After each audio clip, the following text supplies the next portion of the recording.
So, was any of the earliest Gospels, was any of the earliest Gospels written in Hebrew or Aramaic? The Christian Bible would not have been written in a Hebrew or an Aramaic language because we could see it all over the text, let alone that all of our early manuscripts are all Greek. But setting that aside, it just doesn't work in Aramaic or Hebrew. For example, in the book of John chapter 3, very famous chapter, the chapter opens where Jesus is engaging in a conversation with a man named Nicodemus, who was a rabbi member of Sanhedrin. And Jesus says to him in John chapter 3, verse 3, that truly I say unto you that unless somebody is born again, he will never see the kingdom of God. Nicodemus, we are told in John chapter 3, now verse 4, replies because he's completely confused. This is a very famous story. It means Christians know this very, very well. We are told by the author of John that Nicodemus said, well, how is this possible? How can a man be born when he is old? And what am I supposed to do? Could a man crawl into the womb of his mother again and be born? And then Jesus answers him that one has to be born of water and the Spirit, cannot enter the kingdom of heaven. Okay, so what is happening here? So there is a play on words. That means there's a double entendre, a double meaning. It's actually a famous story because in Greek this works out very well.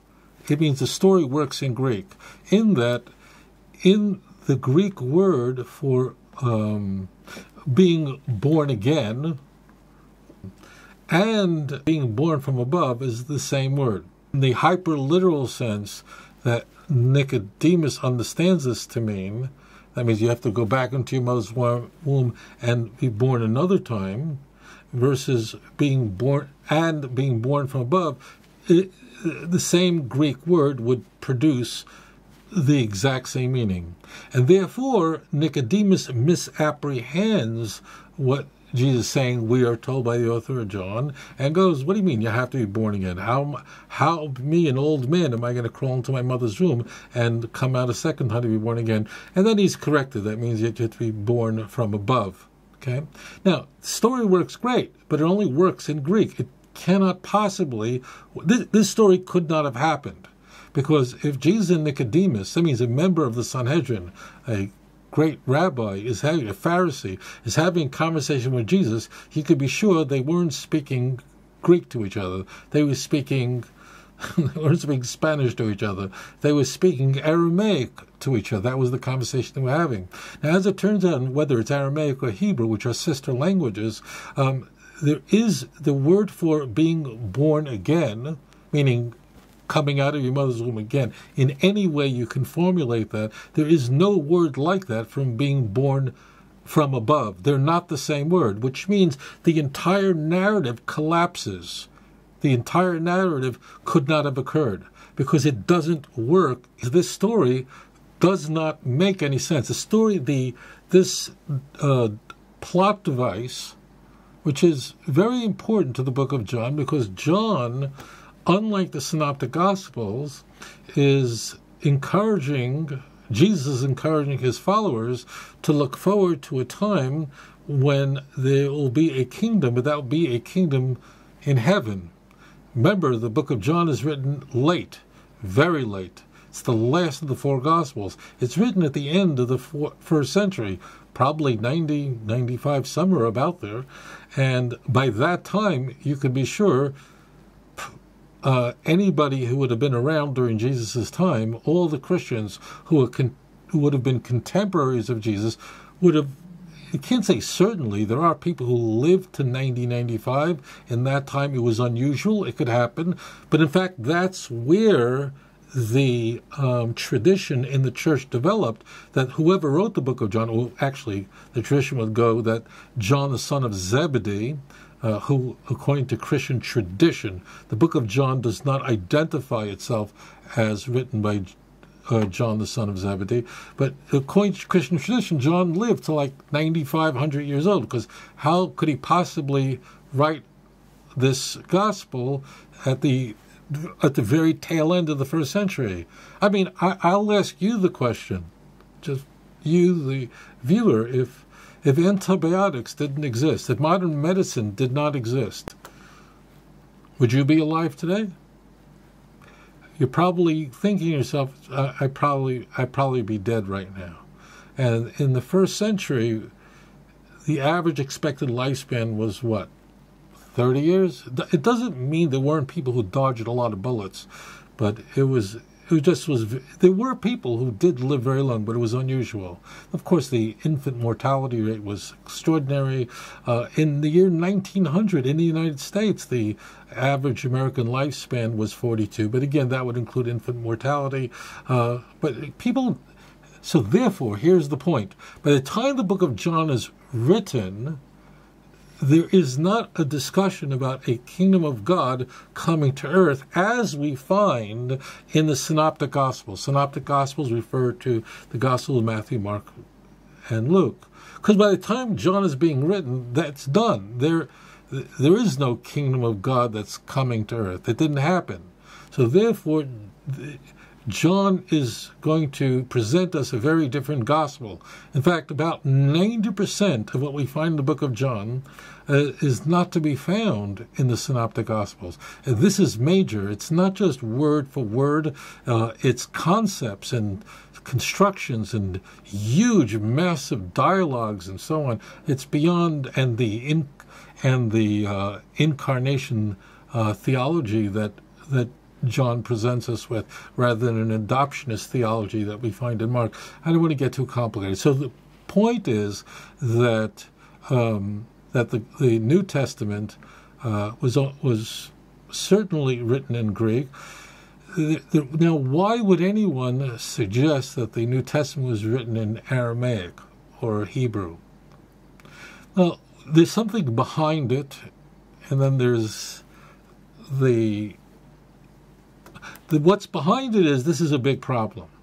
That means, why would God, who gave us not just the Torah, but the entire Tanakh, the Jewish scriptures, convey to his prophets these eternal oracles, these eternal messages, in the holy language, in Lashon HaKodesh, with a very little, there is a very little Aramaic in Tanakh. It's there, particularly in Daniel and so on, but Aramaic is a sister language of Hebrew.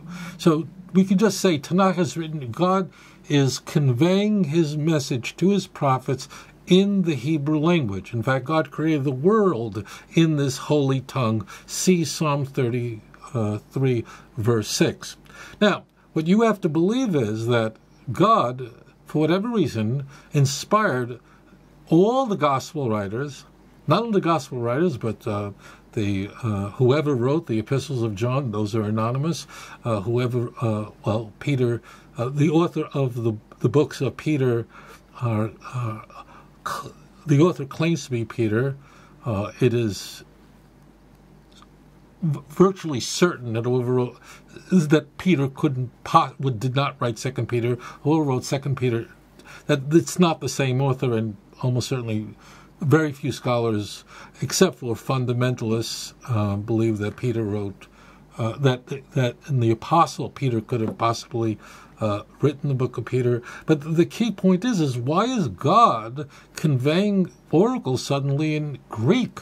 Now, I mean, why didn't he convey them in Hebrew? Why, if the Christian Bible is a continuation of the Jewish Bible, it is the same God Christians believe that inspired the hand of Jeremiah, that inspired the hand of Matthew and Paul, lahavdil, then why didn't God continue in Hebrew? Now, you may go, oh, people change, la, la, la. No, this is a very big problem. Why? Because Greek was not just a language. It was the language that represented everything that was ungodly. Remember, Hanukkah had just unfolded. The Greek thinking philosophy was antithetical to anything Jewish. I don't mean the the logical thinking of Aristotle and so on. I'm talking about the moral beliefs of the Greek world and the Greco-Roman world. When I say Greco-Roman, I'll just attach a period from the year, let's say 200 BCE to 200 CE. Well, that includes Hanukkah. That includes the Greeks that saw Antiochus Epiphanes IV, who sought to destroy Judaism completely. These were the Greeks. That means Greek was completely unholy. That means that would be like someone saying that God chose to write a book in the Bible in German. Why? Like German? German? So this is really, I have not seen this point made. It may have been made and I just missed it, but this is astonishing. And this no doubt is a core reason why there have been Christians who have sought to claim that a primacy, meaning that the New Testament was written in an Aramaic or Hebrew language. The proof that is usually used is attributed to a statement made by call him a church father, Papias. Papias, let's date him. He's from what is today Turkey, and let's date him to, let's say, the year 120, 130, 140. His writings do not survive. So people say Papias said, well, we don't. If you have the writings of Papias, you've won the lottery. You're a very wealthy man.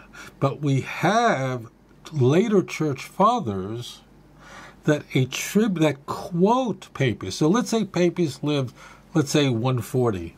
Okay, that means, and we have Eusebius, who's the historian of the church in the early 4th century, the time of the Council of Nicaea, in let's say 324, saying that Papias, claiming that Papias said that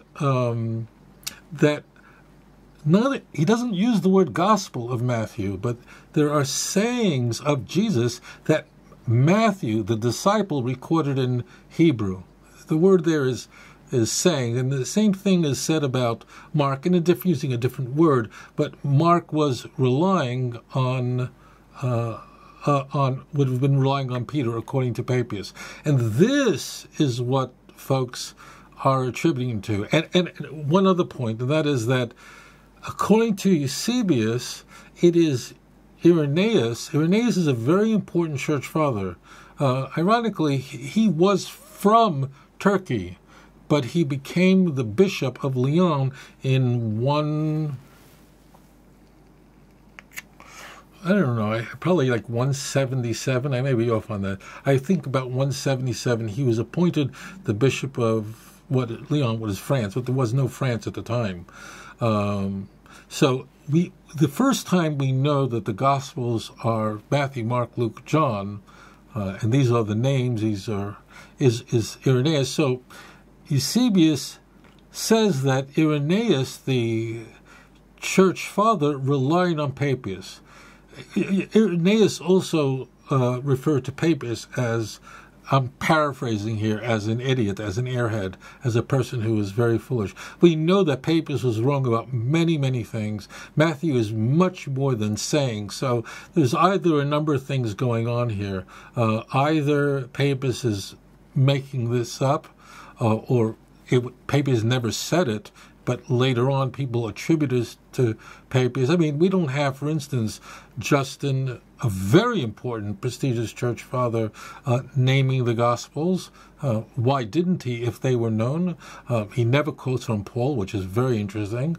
So the idea that's almost always, whenever you ask someone, well, what is the basis that the Gospels, in this case we're talking about Matthew and Mark, were written in Hebrew Aramaic, the reason would be Papias. As though like we have the writings of Papias. We don't.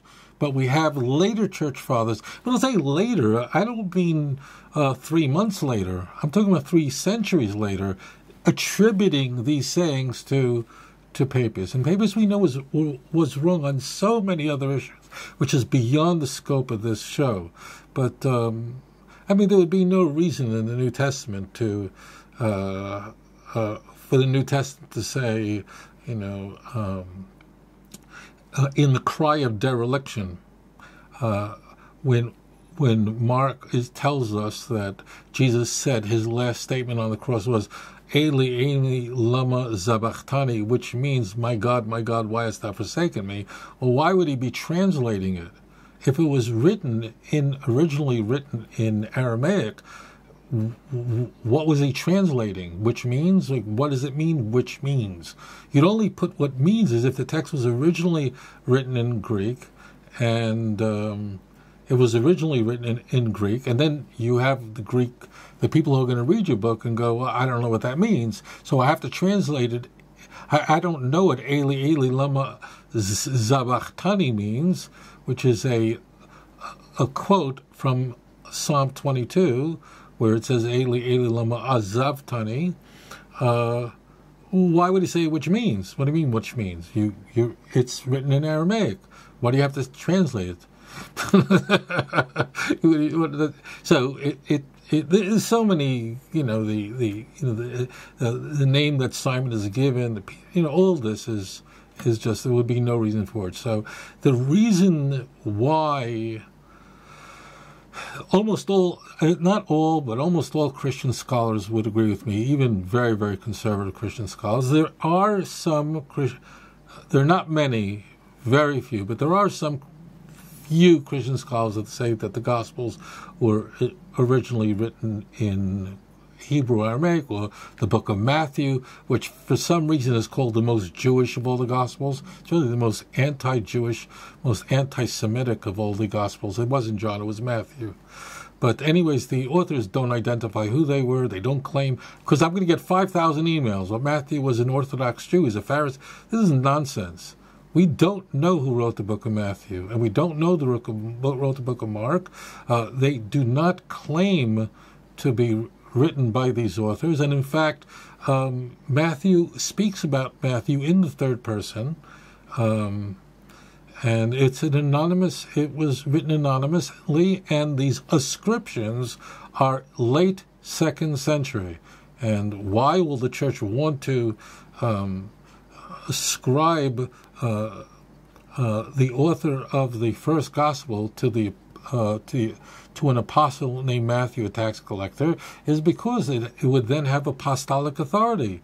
Because if it was written by a guy named Bob in the year 110, then nobody cares. And if it was written by a guy named Tony, nobody would care. But if you say that it was written by Luke, who had been a companion of Paul, so then he was a companion of Paul. If you say it's written by Mark, who was essentially a secretary who wrote what Peter had conveyed to him. It was inconceivable that Peter conveyed to Mark just 16 chapters. And why does Matthew improve on Mark constantly? So none of it works. But I do want to say the vast majority of Christian scholars would say the New Testament's original language was Greek. There are very few that would say it'd be Aramaic or Hebrew. In almost all the cases, not all. I know actually one Christian scholar who said, he's not a Christian actually, he's a Ben Noach, but he says that it was originally in Aramaic. Fine. We don't have the manuscripts, the Shem Tov and so on. That's Middle Ages. That's much, much later. So there's the answer to the question. It doesn't work. That's why the story in John never happened.